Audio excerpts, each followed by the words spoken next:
नमस्कार दोस्तों, एक बार फिर से स्वागत है आप सभी का अतुल्य आरएस के इस डिजिटल प्लेटफॉर्म पर। दोस्तों, जैसा कि हमने शुरू किया था रीड साइकोलॉजी का कंप्लीट सिलेबस और बड़े अच्छे से अपना सिलेबस चल रहा है। इसी तरह से अपने सारी यूनिट्स को कंप्लीट करने वाले हैं। आपकी किसी तरह की कोई क्वारी हो, कोई सुझाव हो तो आप कमेंट करके मुझे बता सकते हैं। और प्लीज़ क्लासेस कैसी चल रही हैं, आपको कोई लाभ हो रहा है या नहीं, ये प्लीज़ मुझे कमेंट करके ज़रूर बताइएगा, ताकि आपके अनुसार उसमें कोई परिवर्तन हो तो वो भी किया जा सके। वीडियो को लाइक नहीं किया है तो कर दीजिएगा पहले, और चैनल पर सब्सक्राइब नहीं किया है तो भी कर लीजिएगा, क्योंकि इस तरह के क्वालिटी एजुकेशन वीडियो और कंप्लीट सिलेबस केवल आपको इसी चैनल पर मिलने वाला है। आज हम एक बहुत ही इम्पोर्टेंट टॉपिक को डिस्कस करने वाले हैं, वो है संवेगात्मक बुद्धि।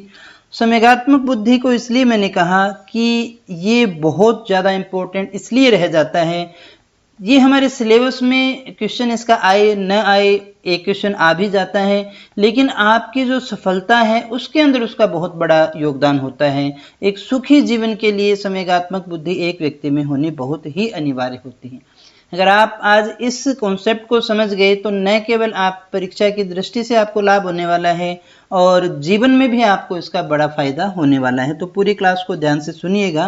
दूसरी यूनिट अपनी चल रही थी, इसमें डायरेक्ट संवेगात्मक बुद्धि नहीं लिखा है, लेकिन बुद्धि के प्रकार के अंदर हम इसको पढ़ते हैं और क्वेश्चन आता है, इसलिए हम इसको डिस्कस करने वाले हैं। संवेगात्मक बुद्धि, जिसको अपनी इमोशनल इंटेलिजेंसी के नाम से जानते हैं, ईआई के नाम से जानते हैं।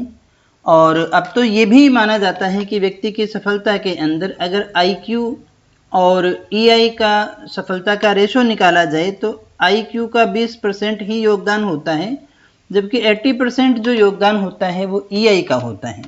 यानी इमोशनल इंटेलिजेंसी के बिना, संवेगात्मक बुद्धि के बिना, भावनात्मक बुद्धि के बिना हम जीवन में आगे नहीं बढ़ पाते। तो क्या ऐसा है इसके अंदर, क्या है ये चीज़, चलिए समझते हैं। उससे पहले हम बात करेंगे संवेगात्मक बुद्धि है तो संवेग किसे कहते हैं। तो संवेग दोस्तों इमोशन शब्द से बना है। इमोशन इमोवेयर शब्द से बना है लैटिन भाषा के, और जिसका अर्थ होता है उत्तेजित दशा। तो सबसे पहले हमने देखा संवेग का अर्थ क्या होता है। इंग्लिश वर्ड है इमोशन, उसका हिंदी अनुवाद है इमोशन। इमोवेयर लैटिन भाषा के वर्ड से बना है, और इस इमोवेयर शब्द का अर्थ होता है उत्तेजित दशा। यानी जो दशा है हमारी उत्तेजित होकर के किसी काम को करने के लिए प्रेरित करती है, जो हमारी उत्तेजित दशा है उसे ही हम संवेगों के नाम से जानते हैं। ये हमारे वैसे नहीं दिखेंगे, उसके प्रभाव जो है वो हमें दिखाई देते हैं। संवेगों की बात करें तो दो प्रकार के संवेग होते हैं, सुखद और दुखद। सुखद हैप्पीनेस वाले हो गए जो हमें खुशी महसूस कराते हैं, और दुखद वो हो गए जिनसे हमें ईर्ष्या, द्वेष, घृणा, इनसे हमें क्या होता है, देखिएगा हानि ही होती है। वो एक प्रकार के नेगेटिव संवेग माने गए हैं। बहुत सारे संवेग हैं जो हमारे अंदर हैं, जिनका हम इस्तेमाल करते हैं। अभी हम बात करें हमारी चीज़ के ऊपर, संवेगात्मक बुद्धि।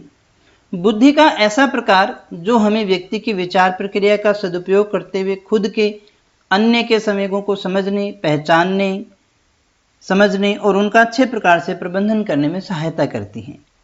इस परिभाषा को समझने से पहले मैं आपको एक सामान्य भाषा में इसको समझाना चाहूँगा, बिल्कुल आराम से, बिल्कुल एक आसान सी भाषा में हम इसको समझेंगे कि संवेगात्मक बुद्धि किसे कहते हैं। हम इसे 4 स्टेप के अंदर लेकर के चलते हैं। जैसे मान लीजिएगा ये 2 व्यक्ति हमारे पास में हुए, और इनकी आवश्यकता भी तभी पड़ेगी जब 2 व्यक्तियों का आपस में इंटरेक्शन हो रहा है, बात कर रहे हैं, संवेगों का आदान प्रदान हो रहा है।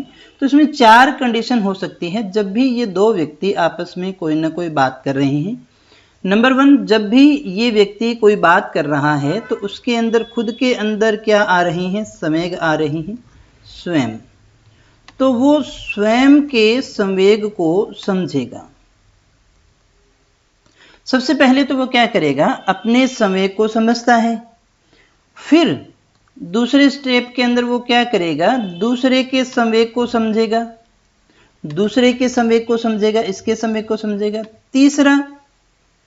तीसरा वो क्या करेगा, वो नियंत्रण करेगा। किसके संवेग पर, अपने संवेग पर नियंत्रण कर सकता है। और चौथा, अपने कहें वो क्या करेगा, सामने वाले के हिसाब से सामने वाले के हिसाब से वो क्या करता है, व्यवहार करता है। अब हम इसका एक एग्जाम्पल ये देखें, थोड़ा भावनात्मक एग्जाम्पल लेते हैं हम, कि देखिएगा जब भी हम किसी व्यक्ति के यहाँ जा रहे हैं जिसके घर पे कोई दुर्घटना हो गई है, किसी व्यक्ति के द्वारा अपने किसी निजी व्यक्ति को खो दिया गया है, यानी किसी की मृत्यु हो गई है, जब हम वहाँ पर जा रहे हैं, अब ऐसा भी हो सकता है कि उसी दिन, एक ही दिन, जैसे आज मैं रक्षाबंधन के दिन ये वीडियो बना रहा हूं, तो रक्षाबंधन एक खुशी का त्यौहार है, एक भाई अपनी बहन के पास राखी बंधवाने जाता है, लेकिन उसी दिन उसके किसी परिवार में, किसी निजी व्यक्ति के घर में किसी की मृत्यु भी हो गई। अब उसको वहां भी जाना है और उसको वहां भी जाना है, और दोनों का रास्ता एक ही है। अब खुशी और गम, ये दोनों चीजें उसके साथ में एक साथ है। अब उसमें देखिएगा वो उसका यूज कैसे करता है। अब देखिएगा किसी व्यक्ति के साथ में बहुत अच्छा हुआ है और वो जा रहा है दूसरे व्यक्ति के पास में, वो क्या है, बिल्कुल दुखी है, या हालांकि ये खुश है अभी, लेकिन जब वो इसके पास में जाएगा तब वो क्या करेगा, तब वो क्या अपनी खुशी वहां पर जाहिर करेगा, वो हंसते हुए जाएगा, नहीं जाता ना। वो क्या करता है, पहले क्या करता है, वो अपने समय को समझता है कि तुझे तो खुशी फील हो रही है, लेकिन सामने वाला व्यक्ति क्या है, दुखी है, वो उसके दुख के व्यवहार को भी समझता है। अब वो क्या करेगा, अपनी खुशी को तो क्या करता है, वो नियंत्रित करता है, अपनी खुशी को वो क्या करेगा, नियंत्रित करेगा, तीसरा पार्ट अपना, और सामने वाला जो व्यक्ति दुखी है उसके अनुसार ही वो अपना दुख प्रकट करता है, उसी प्रकार का व्यवहार करता है। दोस्तों समझ पा रहे होंगे। तो मैं कहना चाहता हूं कि हम जो भी व्यवहार करते हैं इसमें जीवन में हमारे पास में क्या होता है, ज्यादातर जो व्यक्ति हैं वो अपने हिसाब से ही करते हैं। बोलते हैं ना कि मुझे जो अच्छा लगा मैं तो वही बोल देता हूँ, मुंह पे बोल देता हूँ, ये कर देता हूँ, लेकिन उससे होगा क्या, आपने बोला लेकिन क्या वो अच्छे संबंधों के लिए होता है, नहीं होता। यहाँ आवश्यकता होती है कि मान लीजिएगा कोई चीज सामने वाले की व्यक्ति को आपको पसंद नहीं है, आपको उसकी पसंद नहीं है, आपको अच्छा फील नहीं हो रहा है, आप अपने गुस्से को समझें। सबसे पहले तो अपने क्रोध को समझे, वरना व्यक्ति कह रहा है ना कि तू गुस्सा मत कर, और सामने वाला कहता है कि मेरे को तो गुस्सा आ ही कहाँ रहा है बता, जबकि वो इसी गुस्से की टोन में बोल रहा होता है। तो हम समझें कि हमारे अंदर क्या आ रहा है, क्रोध आ रहा है, लेकिन हम सामने वाले की भावनाओं को भी समझे कि वो ऐसा क्यों कर रहा है। वो अगर आपसे गुस्सा है, खफा है, लड़ रहा है, तो कोई ना कोई उसका रीजन रहा होगा। हम पहला दायित्व, हम अपने क्रोध को समझें, हम अपनी भावना को समझें, फिर हम सामने वाले की भावना को समझें। अब हम क्या कर सकते हैं, हम सामने वाले को नियंत्रित नहीं कर सकते हैं, हम हमारी फीलिंग्स को नियंत्रित करेंगे और सामने वाले के हिसाब से हम व्यवहार करते हैं। यही हमारी क्या है, इमोशनल इंटेलिजेंसी है। और ये सब में एक जैसी नहीं होती, बहुत से लोग होंगे ऐसे जो सिर्फ अपने को ही समझते हैं, सामने वाले की भावनाओं को कभी समझते ही नहीं। तो वहां पर ही क्या होता है, जिंदगी में लड़ाई झगड़े दुख का सबसे बड़ा कारण यही है, इमोशनल इंटेलिजेंसी का न होना। हम सामने वाले की भावनाओं को नहीं समझ पाते, हम तो केवल अपने हिसाब से ही लगे रहते हैं।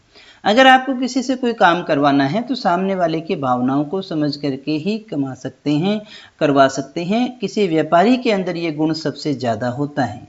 भले ही आने वाला ग्राहक उसको अच्छा नहीं लग रहा है, जो ग्राहक उसके बार बार आता है उसके पास में, उसको बहुत तंग करता है, वो खींचा हुआ है अंदर से उसको लेकर, लेकिन वो कहता है क्या उसको, नहीं, वो अपनी भावना को समझता है कि खींच आ रही है उसको समझ, लेकिन उसको पता है कि इससे तुझे नुकसान होगा, वो अपनी खींच जो उसके अंदर महसूस है उसको कंट्रोल करता है, सामने वाले की भावनाओं को समझता है उसको क्या चाहिए, फिर सामने वाले की भावनाओं को समझते हुए अपनी भावना पे उसने क्या किया, नियंत्रण कर लिया, और सामने वाले के हिसाब से ही वो क्या करता है, व्यवहार करता है, और उसी व्यवहार के कारण एक दुकानदार अपना व्यवहार बनाता है और अपना बिजनेस चलाता है। तो बिजनेस के अंदर इसका बहुत बड़ा रोल है। जब आप अधिकारी बन जाएंगे, आरएएस आईएएस के अंदर तो पूरा का पूरा इसका चैप्टर लगता है, बड़ी अच्छे से इसकी क्लासेज, कई दिनों तक इसकी तैयारी करवाई जाती है। इमोशनल इंटेलिजेंस के आपके अंदर जन्मजात गुण नहीं है, ये पूरी तरह से इसको बढ़ाया जा सकता है ट्रेनिंग के द्वारा। जब आप अधिकारी हैं, एसडीएम हैं, तो आपके पास में कोई व्यक्ति आया, दुखी व्यक्ति आया, तो ये आपका दायित्व होता है कि उसकी भावनाओं को समझें।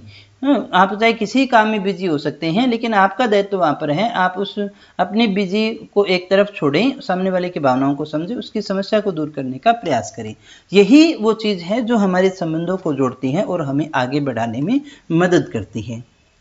तो उम्मीद है ये बात आप अच्छे से समझ गए होंगे।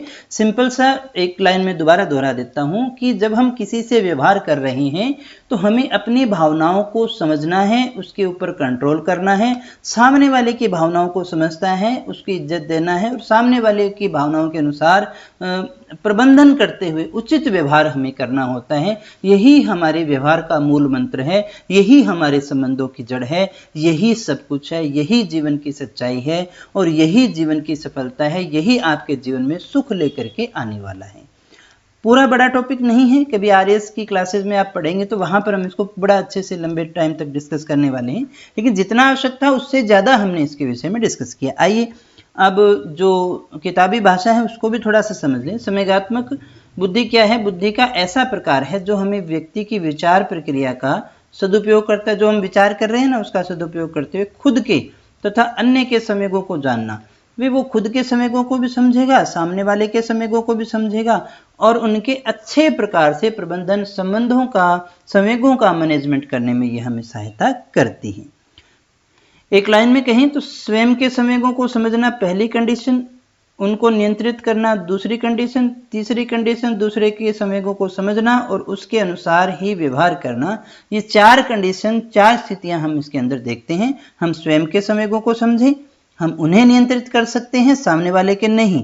दूसरे के संवेगों को समझना और उनके हिसाब से जो है हमें अपने आप को मैनेज करते हुए, सब चीज़ों को मैनेज करते हुए व्यवहार करना। ये हमारी क्षमता होती है संवेगात्मक बुद्धि, इमोशनल इंटेलिजेंस से, जिसको अपने सिक्स्थ सेंस के रूप में भी देखते हैं। ये आप इसका एक और रूप देखें, कई बार आपको कुछ होने वाला होता है ना, पहले पता चल जाता है। हम किसी चीज़ की भावना, आप गाड़ी चला रहे हैं, सामने से आप कोई गाड़ी आ रही है तो उसको ये लगता है भी ये गाड़ी मेरे पास में ला सकता है, ठोक सकता है, ये व्यक्ति ऐसा कर सकता है, तो वो उसकी इमोशनल इंटेलिजेंस ही है कि वो उस चीज़ को समझ जाता है कि ये आगे क्या करने वाला है। यही है दूसरे की भावनाओं को समझना, थर्ड आई जिसको अपने बोलते हैं, सिक्स सेंस बोलते हैं। तो ये भी इसी से संबंधित है और ये महिलाओं में थोड़ी ज़्यादा होती हैं। अभी यही माना जा रहा है कि महिलाएं ज़्यादा अच्छे ढंग से प्रबंधन कर सकते हैं, उनके सफलता की दर इसमें ज़्यादा रहेगी। जॉन मेयर, पीटर सेलोवी का बहुत बड़ा योगदान है इमोशनल इंटेलिजेंस के अंदर। इन्होंने कहा संवेगों को प्रत्यक्ष करने की क्षमता, संवेग के प्रति पहुंच बनाने, उसे उत्पन्न करने की क्षमता ताकि चिंतन में मदद हो सके, संवेग और संवेगात्मक ज्ञान को समझा जा सके, संवेग को चिंतनशील ढंग से नियमित किया जा सके, सामूहिक और बौद्धिक वर्धन को उन्नत बनाया जा सके। बड़ी टिपिकल सी परिभाषा और किसी की है भी नहीं, तो वैसे आप इसके खाली नाम को याद कर लीजिएगा, बाकी इसकी व्याख्या मैंने आपको सिंपल के अंदर बता दी है, आपको अच्छे से समझ में आ गई होगी। ज़्यादा कोई हमें इसको याद करने की आवश्यकता है नहीं, इतनी बड़ी ये एक ही परिभाषा है। डेनियल गोलमैन जो थे, उन्होंने संवेगात्मक बुद्धि का एक सूत्र दिया था। संवेगात्मक बुद्धि EA बटे वास्तविक आयु CA × 100, ये संवेगात्मक बुद्धि का सूत्र है, डेनियल गोलमैन का। डेनियल है ये, और इसका बहुत बड़ा योगदान है इसमें। गोलमैन ने संवेगात्मक बुद्धि के कुछ तत्व बताए: आत्म जागरूकता, सामाजिक जागरूकता, आत्मनियंत्रण, आत्म अभिप्रेरणा और परानुभूति। ये 5 इनके अनुसार क्या है, संवेगात्मक बुद्धि के तत्व हैं, ये हमें याद रखना है। अब देखिएगा संवेगात्मक बुद्धि, ये जो शब्द है ना, इसका सबसे पहले प्रयोग कब किया गया है? 1990 में अमेरिकन प्रोफेसर थे जॉन मेयर और पीटर सेलोवी, इन्होंने जो है इस शब्द का उपयोग किया था। संवेगात्मक बुद्धि EI का शब्द का सबसे पहले उपयोग इन्होंने किया। एक पुस्तक है संवेगात्मक बुद्धि, बुद्धि लब्धि से अधिक महत्वपूर्ण क्यों, EI how EI matter than IQ, यानी IQ से ज़्यादा महत्वपूर्ण क्यों है, यही समझाया। कई बार आपने देखा होगा ना, किसी व्यक्ति की IQ बहुत ज़्यादा होती है, अब IAS IPS ये लोग बहुत हैं, लेकिन इनकी ज़रूरी नहीं है कि संवेगात्मक बुद्धि इतनी ही हो, वो बहुत अच्छी हो, है ना। ज़्यादा इंटेलिजेंट हो सकता है, परीक्षा में फर्स्ट आना एक अलग बात है, याद करना एक अलग बात है, लेकिन समाज में व्यवहारिक होना, सफलता के लिए जितना जिम्मेदार है वो आप इंटेलिजेंस से नहीं माप सकते हैं।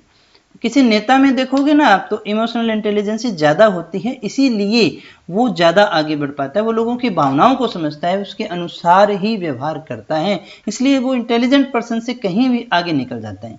हाँ, कई बार बहुत सारे पढ़े लिखे नहीं है नेता, लेकिन वो बन रहे हैं और वो काम कर रहे हैं, लेकिन ये पढ़े लिखे वाले बैठे रह जाते हैं, इसलिए क्योंकि यहाँ इंटेलिजेंसी की बात नहीं है, आईक्यू की बात नहीं है। मैटर क्या करता है? Emotional intelligence. भावनाओं को जो समझेगा वही ज़्यादा आगे बढ़ पाएगा, ज़्यादा बड़े लेवल तक जा पाएगा। ये कहा संवेगात्मक बुद्धि के अंदर डेनियल गोलमैन ने। एक और इनकी पुस्तक थी working with the emotional intelligence, ये भी काफ़ी महत्वपूर्ण है।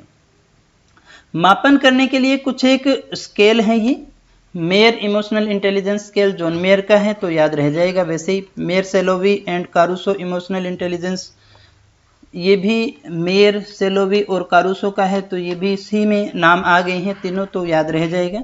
र्यूबोन बोरोन, ये बोरोन का नाम यहाँ आ गया तो वैसे याद रह जाएगा। मंगल संवेगात्मक बुद्धि भारतीय का है, तो एसके मंगल वैसे याद रह जाएगा। तो इनमें कुछ ऐसा है नहीं कि कौन सा मापन किसके लिए है, बस ये याद रखिएगा, इनके लिए भी टेस्ट बनाए जा चुके हैं। फिर हम देखिए संवेगात्मक बुद्धि पढ़ें क्यों, हमारे जीवन में इसका उपयोग क्या है। तो संवेगों के उचित प्रबंधन के अंदर ये हमारे लिए सबसे ज़्यादा उपयोगी है।